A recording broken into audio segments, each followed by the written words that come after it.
तो चलिए फटाफट देर न करते हुए वीडियो की शुरुआत करते हैं। और आपको पता है कि ये प्रतिशत से संबंधित पहला चैप्टर है और हम लोग इसमें प्रतिशत के संबंधित पहले पार्ट को पहला प्रश्न देखेंगे। अगर आपको कोई और चैप्टर का प्रश्न चाहिए तो आप हमें कमेंट करके बता सकते हैं, जैसे एलसीएम, एचसीएफ, अनुपात, समानुपात, मेंसुरेशन, क्षेत्रफल, किसी भी चैप्टर का आपको प्रश्न चाहिए तो आप हमें कमेंट करके बता सकते हैं। और यदि आपने पिछला पार्ट नहीं देखा है तो चैनल को सब्सक्राइब करके पिछला पार्ट भी देख सकते हैं। तो आपके पास पहला प्रश्न है कि 3/5 को प्रतिशत भिन्न में लिखिए। तो 3/5 को प्रतिशत भिन्न में कैसे लिखेंगे? तो सीधे लिखेंगे कि 3/5 इंटू 100, क्योंकि प्रतिशत का मतलब ही होता है 100। काटे पीटेंगे तो 5 क्या 5, 5 दूना 10 आएगा 20, 20 का 3 में घड़ा करेंगे तो आएगा 60। ये रहा आपका आंसर। इसी तरह आपका नेक्स्ट प्रश्न है कि 3/5 को प्रतिशत भिन्न में लिखिए। यहाँ पर दिया गया था कि प्रतिशत भिन्न में लिखिए 3/5 को, और वहीं दिया गया है कि 3.5/100 को प्रतिशत भिन्न में लिखिए। महत्वपूर्ण प्रश्न है कि 3.5/100 को प्रतिशत भिन्न में लिखिए। तो कैसे लिखेंगे? देखिएगा कि 3.5 इंटू 100/100 क्यों लिखेंगे? क्योंकि यह बटे 100 है। 3/5 हम ऐसे भी लिख सकते हैं इसे 3.5/100 इंटू 100। जो हम यहाँ पर 100 लगाए हैं वही 100 यहाँ पर भी लगा सकते हैं। तो 100 से 100 कट जाएगा, आएगा आपका 3.5। यही रहा आपका आंसर। और नेक्स्ट प्रश्न है कि दिया गया है दूसरा नियम कि प्रतिशत भिन्न को दशमलव या साधारण भिन्न में बदलने के लिए उसे 100 से भाग देते हैं। जैसे 60% को साधारण भिन्न में लिखिए। तो 60% को साधारण भिन्न में लिखने के लिए नियम क्या है? पहला नियम पढ़िए कि प्रतिशत भिन्न को दशमलव या साधारण भिन्न में बदलने के लिए उसे उस भिन्न से 100 से भाग देते हैं। यानी कि 60% दिया है तो सीधे से लिखेंगे 60/100, क्योंकि प्रतिशत लगा है। अगर हम प्रतिशत को हटाएंगे तो बटे 100 लिखेंगे।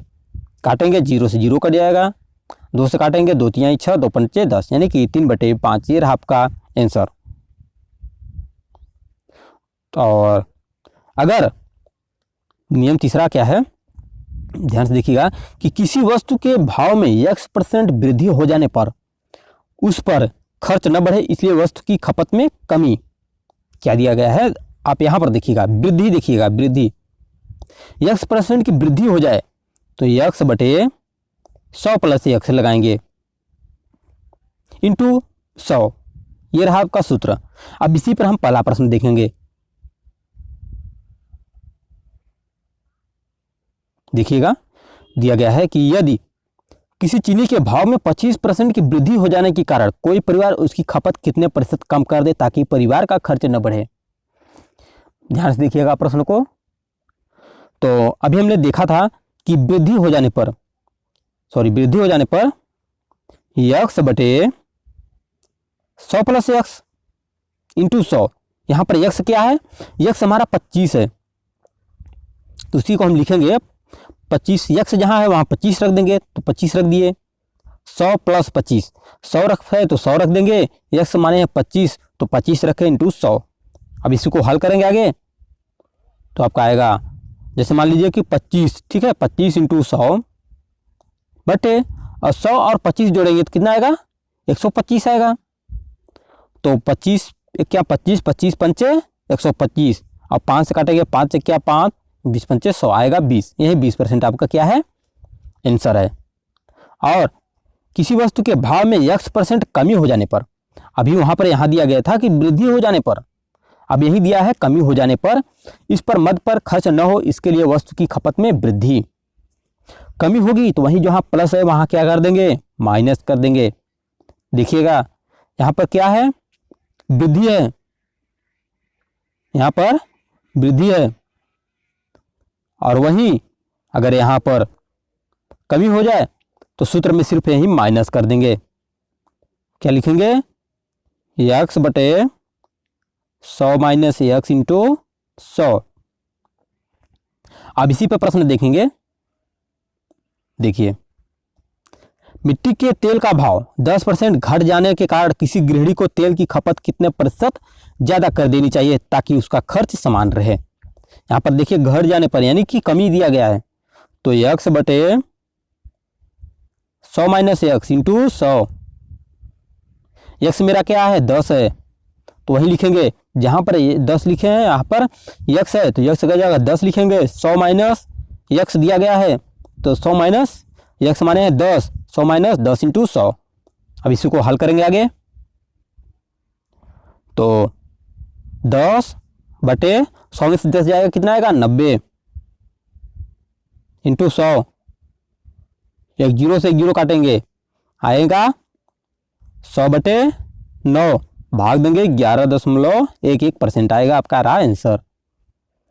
और यदि a b से x% अधिक हो तो b a से कम होगा, तो यही सूत्र का प्रयोग करेंगे। यदि अधिक दिया हो तो x बटे 100 प्लस एक्स इंटू 100 वही है, सेम वही प्रश्न है। हल करके देखते हैं। यदि रवि का वेतन गोपाल के वेतन से 50% ज़्यादा है तो गोपाल का वेतन रवि के वेतन से कितना प्रतिशत कम है। रवि का वेतन गोपाल के वेतन से 50% ज़्यादा है। क्या है 50% ज़्यादा है, तो ज़्यादा या अधिक के लिए क्या सूत्र प्रयोग कर देते हैं x बटे 100 प्लस एक्स इंटू 100, तो वही रखेंगे। x मेरा कितना है 50 है तो 50 रख दिए, 100 दिया है तो 100 रखेंगे, फिर x है तो x की जगह क्या है 50 है तो 50 रखेंगे इंटू 100। हल करेंगे 33 सही 1/3% आएगा आपका आंसर। और यदि a b से x% कम है, अभी वहां पर क्या दिया गया था अधिक, अब यहाँ पर कम है तो क्या करेंगे माइनस कर देंगे, और अधिक रहेगा तो प्लस कर देंगे। वही सूत्र है यदि a b से x% कम है तो b a से कितना अधिक होगा, तो वही सूत्र प्रयोग करेंगे x बटे 100 माइनस एक्स इंटू 100, क्योंकि यहाँ पर कमी दिया है इसलिए माइनस लगाएंगे। और देखते हैं हल करके प्रश्न को। यदि रेखा की आमदनी बीना की आमदनी से 30% कम है तो बीना की आमदनी रेखा की आमदनी से कितने प्रतिशत ज़्यादा है। यहाँ पर ध्यान से देखिएगा, यहाँ पर दिया गया है 30% क्या है कम है, तो वही सूत्र प्रयोग करेंगे x बटे 100 माइनस एक्स इंटू 100।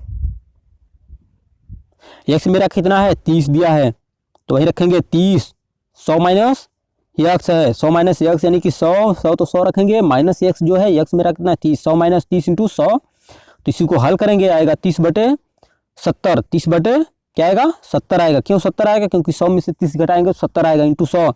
हल करेंगे 42 सही 6/7% आपका आंसर आ जाएगा। और इसी के साथ नेक्स्ट प्रश्न देखते हैं कि मशीनों पर आधारित एक प्रश्न पूछा जाता है। मशीनों के अवमूल्यन पर आधारित प्रश्नों के लिए सूत्र क्या है। माना किसी मशीन का वर्तमान मूल्य P है तथा इसके मूल्य की दर में R% वार्षिक है, तब n वर्ष बाद मशीन का मूल्य क्या होगा। प्रश्न को एकदम ध्यान से देखिएगा, 2 से 3 बार पढ़िएगा तभी समझ में आएगा। कि माना किसी मशीन का वर्तमान मूल्य P है तथा इसके अवमूल्यन की दर R% कम है, दर R% वार्षिक है, तब n वर्ष बाद मशीन का अवमूल्यन क्या होगा। तो n वर्ष बाद के लिए सूत्र लगाएंगे P 1 minus T upon 100 power n।